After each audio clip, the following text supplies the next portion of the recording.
Mana data wa twese wo mu ijuru, turagushimiye kandi tuguhaye icyubahiro muri kino gitondo.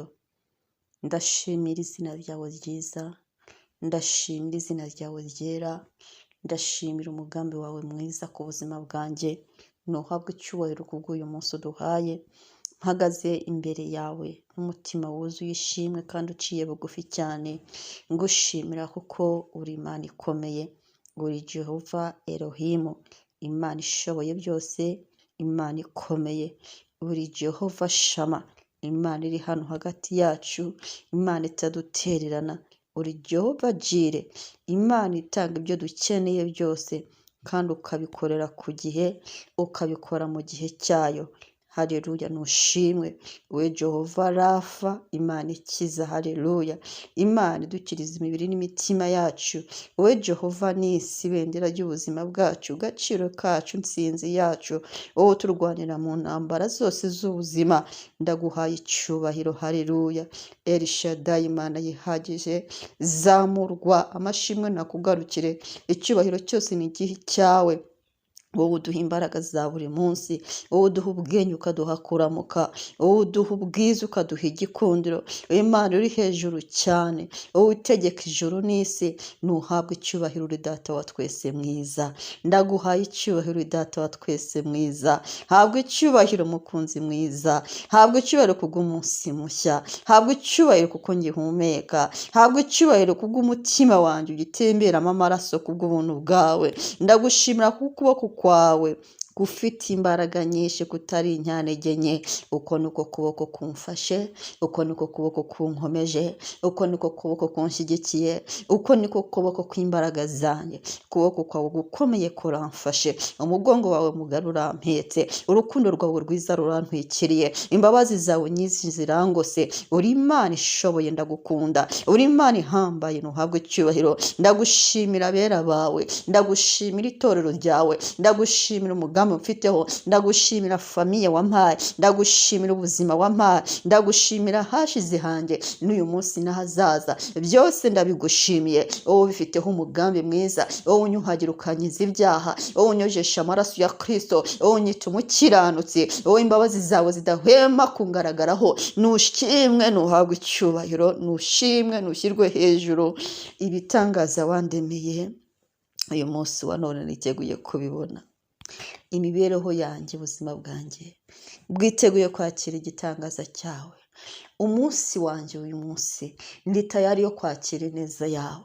Nditeguye gukora icyo ushaka, nditeguye kwakira umugisha, nditeguye kukumva, nditeguye kukubaha. Mbyutse nkubwira ngo nditeguye. Umutima wanjye uriteguye kugira ngo ukorane nawe umunsi wose. Umubiri wanjye nguyu, roho yanjye ngiye, spiriti yanjye ngiye. Koresha icyo ushaka ko nkora, nkoresha icyo wampamagariye. Kubaho nkora icyo utashakaho ni ugutsindwa. Ndanze gutsindwa. Ndaje wowe Jehova Nisi, wowe imitsinzi y'ubuzima. Unsindire n'uyu munsi nkora icyo ushaka ko nkora.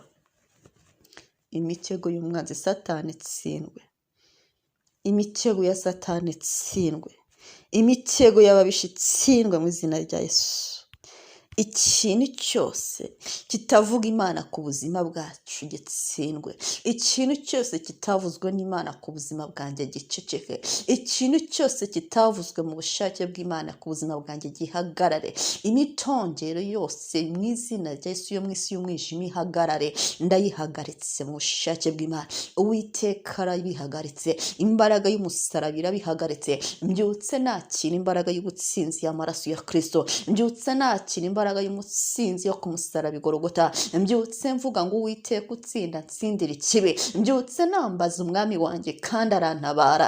Mbyutse mpamagara wavuze ngo tumutabaza aradutabara. Mbyutse ninjira hera cyane. Haleluya, aho mpurira na Kristo akampa isezerano, aho mvuganira n'umwami wanjye nkagenda n'ibanga, aho nakirira ubudahangarwa bw'umubiri n'umwuka, aho nakira kwera no gukiranuka mu buryo buri gratuit, aho ubuntu bw'Imana bumaza. Ndahari muri kino gitondo imbere yawe Papa, hafi yawe Kristo we, munsi y'umusaraba, kuri ya mavi, kuri ka gasambi, kure y'urusaku, kure y'abazimu n'abadayimoni aho batavogera. Mu buntu bwawe, mu kubaho kwawe ndahari Uwiteka. ndahari Uwiteka Jehova, we Mana y'ukuri n'ubwenge. Uyu munsi wa none umutima wumvira, umutima wumvira, umutima wumvira wume.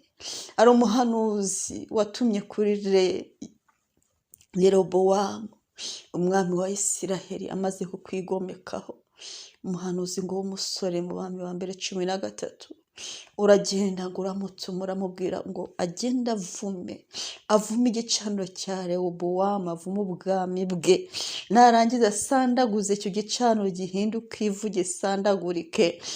Uramutuma aragenda arabikora, ariko ukaba waramubwiye ngo ntazagire icyanwa, ntazagire icyarya, kandi ntazasubire inyuma. Aho yanyuze aza ntazahanyure ataha. Umuha amabwiriza nk'abantu muganira, nk'inshuti, nk'umuntu ugukorera. Uramubwira ngo azagende ntiyifatanye nabo, azagende ntazemere inama zabo, azagende ibyo bakora ntazabikore, azagende yizeye ijambo ryawe gusa ntazizere ijambo ryabo. Muravugana agenda azi icyo wamubwiye, ariko aza kugwa mu mutego. Satani aramutega kuko yavuze icyo mwavuganye, aramutega kuko yamenye ibanga y'ibyo mwavuganye, kuko yavuze ko wamubujije kurya no kunywa. Arabivuga, Satani arabyumva, arangije abimutegeramo, amuteza undi muhanuzi w'ibinyoma. Umuhanuzi w'ibinyoma aramubwira ngo ngwino wirire kandi unwe, kuko Uwiteka arambwiye ngo arakwemereye none uhirire. Agwa mu mutego wo kutamenya ijwi ryawe. Wowe mwari mwaravuganye, kuri ino nshuro ntiyamenye imvugo yawe, ntiyamenye ijwi ryawe, arangije aragusuzugura, yemera icyo abwiwe n'umuntu, yibagirwa icyo mwavuganye muri babiri. Yemera icyo abwiwe n'umwana w'umuntu. Ibyo byamukururiye akaga gakomeye, kuko byatumye anapfa. Yahasize ubuzima. Intare yaramuriye ari mu nzira ataha, kuko atigeze yumvira ijwi ryawe, kuko atigeze amenya ijwi ryawe, kuko atigeze asobanukirwa kuri Imana ikomeza ijambo wavuze urihagararaho. Uyu munsi wa none ndinde kumera nk'uyu musore w'umuhanuzi. Yari umuhanuzi wawe rwose, yaragukoreraga rwose, ariko ntabwo yaguhaye agaciro, yaragusuzuguye. Aragenda asubira aho wamubwiye, aho wamubujije gusubira, asubira inyuma, ajya kurya, ajya kunywa, ajya kwinezeza. Ibyo birakubabaza, bituma umuteza intare mu nzira iramutanyura. Data, umbabarire kumera nk'uyu musore, umbabarire kumera nk'uyu musore, umbabarire kuvuga ibyo wambwiye, umbabarire kuvuga ibyo wansezeranyije, umbabarire kuvuga amabanga y'ubuzima bwanjye nawe. Hari ibyo wantumye kubwira abantu, ariko hari n'ibyo njye nawe tugomba kwivuganira. Umbabarire ume kubika ibanga. Yesu, mpa kubika ibanga. Ndabizi neza hari ibyo navuze, mbabarira. Urubanza rushobora kuba rwaranjeho ntabizi, ntazi neza ko burukaje nahuye nazo mu buzima zaturutse ku byo nabwiye abantu. Ibyo wambwiye nanjye nkabivuga, ibyo wambwiye nanjye nkabivuga. Birashoboka ko byatumye Satani abiboroka, birashoboka ko byatumye abarozi babiboroka, birashoboka ko byatumye abanyeshyari babiboroka, birashoboka ko byatumye inzira zanjye zifungwa. Mbabarira icyo cyaha cyanjye, icyo gicumuro cyanjye. Amaraso ya Yesu acyorose, maze wongere ugirane amasezerano nanjye mashya, maze wongere untume kandi wongere umbwire, nanjye mvuga ibyo wambwiye kuvuga, ntongeyeho cyangwa ngabanuremo, kandi mbashe kubika ibyo wambwiye kubika. Ume kuba umuhanuzi wawe uvuga iby'ukuri, ume kuba umuhanuzi wawe uvuga ibyiza, ume kuba umuhanuzi wawe uvuga ibyo wambwiye kuvuga. Ibyo utambwiye mbiceceke. Uwiteka ko kuri Imana yanga akajagari, yanga urunwa, uri Imana yanga kongera cyangwa ukagabanya, uri Imana idashaka kwiyemera, uri Imana ishaka ko abantu bakumenya ukuri. Ndakwinginze Nyiringabo Imana, mpa gutangaza icyo wantumye gutangaza gusa, mpa kuvuga icyo wantumye kuvuga gusa.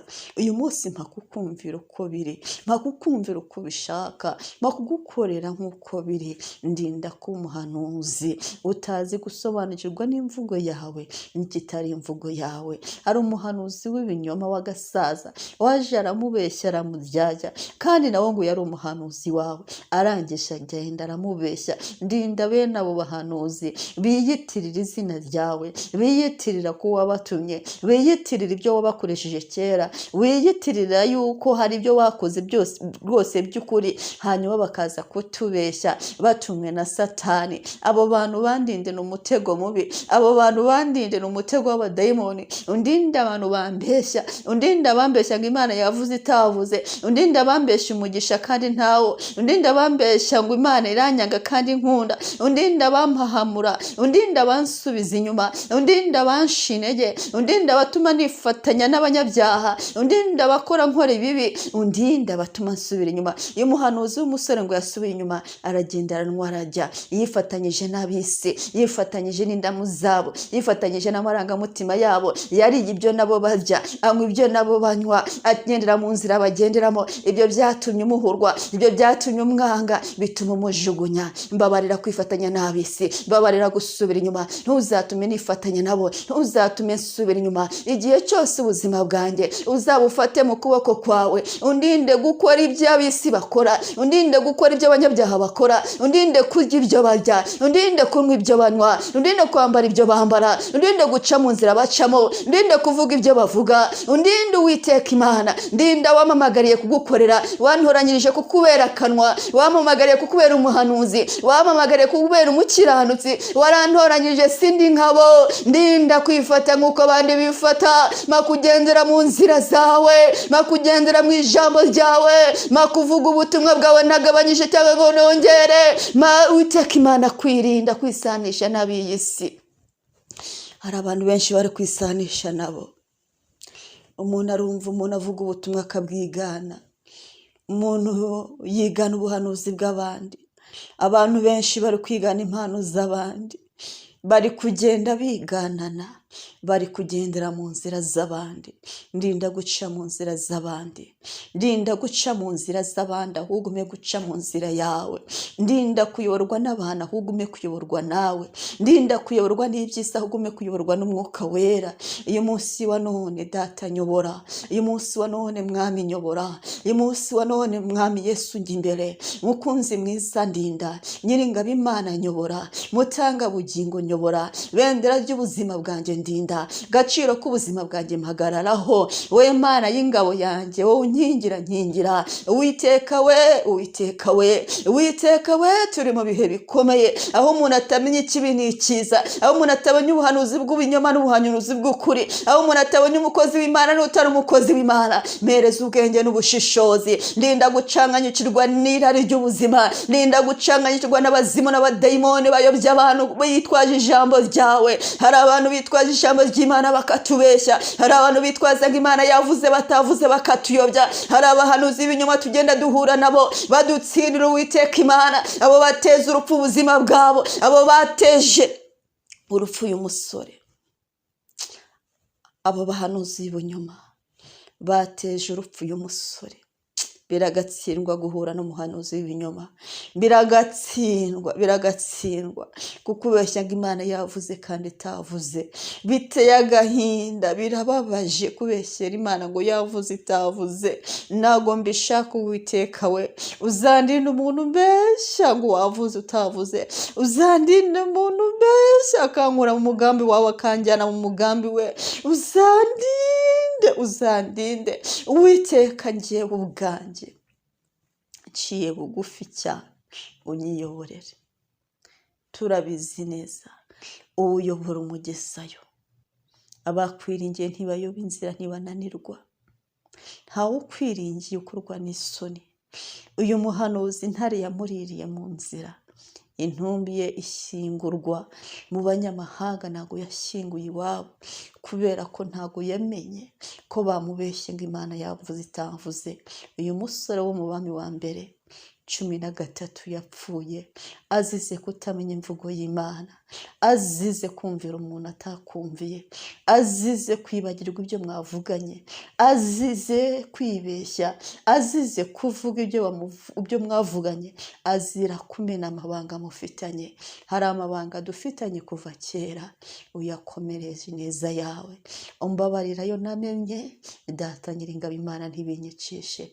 Umbabarire, ungirire neza, unyorose urukundo rwawe. Kuva uyu munsi mbaye umuntu, Uwiteka Imana Nyiringabo w'ibanga. Icyo twavuganye nzakigira ibanga, icyo wambwiye nzakigira ibanga, umuhamagaro wanjye nzawugira ibanga, poroje uzambwira gukora nzayigira ibanga kugeza igihe abantu bayiboneye ubwabo. Uwiteka Imana warambwiye, ibyo wambwiye ku bijyanye n'urushako rwanjye nzabigira ibanga, ibyo wambwiye ku bijyanye n'iterambere ryanjye nzabigira ibanga. Nemeye kugira ibanga kuko Uwiteka we, menye ko Satani adutegera mu byo tuvuga. Urinde akanwa kanjye katahinduka icyo Satani yuririra amantega. Urinde ibyo mvuga bidahinduka ibyo Satani yuririraho antega. Abenshi twiteze umutego, duhura na borokaje zaduturutseho. Abarozi baraturoga kuko batwumvaga ibyo tuvuga. Hari ibyo twavuze bituma baturoga, hari ibyo twaganiriye inshuti zitugirira amashyari bajya mu bapfumu, hari ibyo twabwiye abakorega barabyumva, hari ibyo twaganiriye hagati yacu nk'abakozi b'Imana barabyumva, barangije nabo ubwabo batugirira ishyari, baratubeshya ngo Imana iravuze itavuze. Ibyo bituzanira akaga, bituma amasezerano yacu adasohora. Ibyo ngibyo bitubabarire Papa, bimbabarire Yesu, ntabwo nzongera. Muri kino gitondo ndatuye ngo sinzongera. Kuva uyu munsi nuntuma nzajyayo, nzagenda mvuga icyo wantumye gusa, kandi nutantuma ntaho nzajya, nutavuga nzaceceka. Kandi kuva uyu munsi ngusezeranyije ko nakira umwuka w'ubwenge ushobora gusobanukirwa imvugo yawe n'itari imvugo yawe. Abahanuzi b'ibinyoma batsindwe ku buzima bwanjye, umwuka w'ibinyoma utsindwe ku buzima bwanjye, umwuka w'abadayimoni umbeshya utsindwe mu izina rya Yesu. Imyuka mibi yose igamije kumbeshya no kunyishushanyaho no kunyiyoberanyaho itsindwe mu izina rya Yesu Kristo. Ndabitesheje agaciro. Inzira nanyuzemo kubw'umwana w'umuntu itaraturutse ku mugambi w'Imana, uyu munsi wa none nyivuyemo. Nongeye kugaruka mu nzira yawe, inzira inganisha ku nsinzi y'ubuzima bwanjye, inzira y'amahoro, inzira y'urukundo, inzira y'ubusabane bwanjye nawe, inzira yo gusenga buri gitondo na saa sita na nimugoroba, inzira yo kumva ijambo ryawe, inzira yo kugendana nawe, kugendana na bariya bose, inzira yo guca bugufi, inzira yo kwihangana, inzira yo gukunda nubwo babanga, inzira y'umucyo nubwo bari umwijima, inzira y'amahoro nubwo batera amakonfuri, inzira ya sagesse na intelligence. Inzira yawe nayihisemo, nawe ngaho komeza uharura iyo nzira. Nawe harura inzira Mwami, harura inzira Satani ashyiramo amahwa, harura inzira Satani adutega imitego, harura inzira Satani adutega abantu, harura inzira Satani adutega amarangamutima mabi, harura inzira Satani adutega inshuti mbi, harura inzira dutega abahanuzi babi, harura inzira dutega abiyitirira izina ryawe atari bo. Harura inzira uturinde, harura inzira uturinde, harura inzira uducira inzira, harura inzira utuyobore, harura inzira utugezeyo, harura inzira Uwiteka. Uyu munsi uharura inzira kuri ikintu cyose Satani yanteze mu buzima bwanjye, kuri ikintu cyose umurozi yateze mu buzima bwanjye, kuri ikintu cyose abadayimoni bateze mu buzima bwanjye. Giharuza ineza yawe, giharuza amaraso ya Yesu. Maraso ya Yesu ndakwakiriye, harura inzira. Maraso ya Yesu ndakugotomeye, kuramo ibintu byose bibi ku buzima bwanjye. Maraso ya Yesu kiza indwara, maraso ya Yesu mara agahinda, maraso ya Yesu mara imibabaro, maraso ya Yesu harura inzira rwose abantu bakanezerwa. Ndakwakiriye, ndakugotomeye, ndakwiyuhagije mu izina rya Yesu Kristo, kugira ngo ube ari wowe ungeza ku gaciro kanjye, ube ari wowe ungeza ku buzima Imana ishakaho, ube ari wowe ukomeza kuma ubwenge n'ubuhanga n'ubumenyi n'ubushishozi bituruka ku Mana. uba ari ushoboza kunyambika umwambaro wera wo gukiranuka Imana inyifuzaho, uba ari ukomeza gutuma nkomeza inzira inganisha mu bwami bw'ijoro. Ndagushimye maraso ya Yesu, mukize ku mupapa n'umumama, umusore n'inkumi twasenganye. Uyu munsi wa none ntazongere gushukwa, uyu munsi wa none ntazongere kubeswa, ntibazongere kumuhanurira utavuze Yesu we, ntibazongere kumuvugaho ikintu kibi ngo kimufate, ntihazongere umuntu umwiyoberanyaho. Ibyo wamutumye azabivuge ashize amanga, kandi Uwiteka umuhe kugira ubwenge ndetse umuhe kugira ibanga ryo kumenya ibyo kuvuga n'ibyo kutavuga, yo kumenya ibyo gukora n'ibyo kudakora. Ntabwo ibintu byose tuzi tubivuga, ntabwo ibintu byose tuzi tubivuga oya, hari ibyo tubika kuko Imana izabidukoresha njye nawe gusa, hari n'ibyo tubwira abantu kuko ari ibyabo. Uwiteka mpa kuvangura igisohoka n'ikidasohoka, umuhe kuvangura uyu nguyu turi gusengana, igisohoka n'ikidasohoka. Urinde akanwa ke, urinde amaso ye, urinde ubuzima bwe, umurinde Mwami kwivanga, kwifatanya n'abatizera, kwivanga, kwifatanya n'abatakubaha, kandi umuhereze Uwiteka Imana gukomera mu gakiza kawe. Ndagushimiye kubw'uyu munsi mwiza uduhaye, ndagushimira kubw'ineza yawe ikomeze kutugaragaraho, ndagushimira ko ukituye muri twebwe. Nuhabwe icyubahiro, nuhimbazwe, nupfukamirwe, ibyaremwe byose bivuge kuri Uwera. Imigambi yawe ikomeze kuba myiza kurushaho, inzira zawe zitume dukomeza gutera intambwe, ibyo watubwiye bikomeze gusohora. Uwiteka Imana yacu ukomeze kutubera ubuzima. Ndashimira kuri Imana idahinduka kandi uri Imana itwumvise. Imvugo yawe ikomeze kutubera ukuri, ijambo ryawe rikomeze kutubera umucyo mu nzira zacu ducamo, kandi imbaraga zawe ziturinde umunsi ku wundi. Niko tubisenze twizereye muri Kristo Yesu umwami n'umukiza n'umucunguzi w'ubuzima bwacu. Amen, amen, amen.